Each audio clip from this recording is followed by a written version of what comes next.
யோ daddy என்னையா பண்ண? நான் ஏடா பண்ணம்மா அவனை? பக்கத்து வீட்டுக்காரன் அவன் பையனுக்கு பொண்ணு பார்க்கணுன்னு உன்னை கூப்பிட்டானா? ஆமாம் கூப்பிட்டாங்க. போனையா? மிச்சர் கொடுத்தானா? அடா ஆமாம் கொடுத்தாங்க.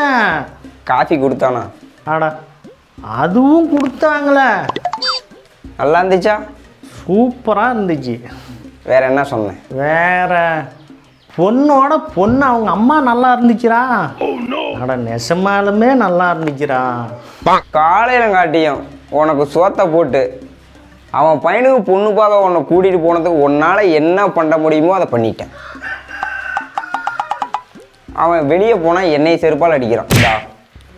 காலையிலேருந்து விளக்க மாத்தில் 10 அடி அடித்தான். ஏமாது டாடி.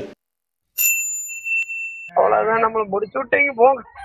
டாடி ஒரே டிப்ரெஷனாக இருக்கியா, என்ன பண்ணுறதுனே தெரியல. பேசாமல் செத்துடலாம் போல இருக்கியா? நிஜமே சௌரியா நாளைக்கு நியூ இயர்ண்ணே, ஸ்கூல் லீவுண்ணே. நீ செவ்வாய்க்கிழமை செத்துருக்கேண்ணே, 2 நாள் லீவ் போட்டுக்கணும் ஸ்கூலு.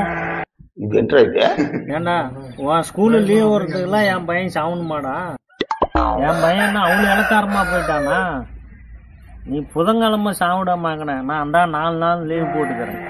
உன் சாவு அப்பனுக்கு 4 நாள் லீவ் கிடைக்கணும். ஏதாவது பார்த்து பண்றாமாங்கண்ணே, பெரிய சம்பவமா இருக்கணும். ஐயோ இங்க படுத்துற நிமிஷம்னால தாங்க முடியலையே. தலை வலிக்குதுடா, தலை வலிக்குதே. மறக்காம சர்ப்ரைஸ் பண்ணுங்க. தேங்க்யூ.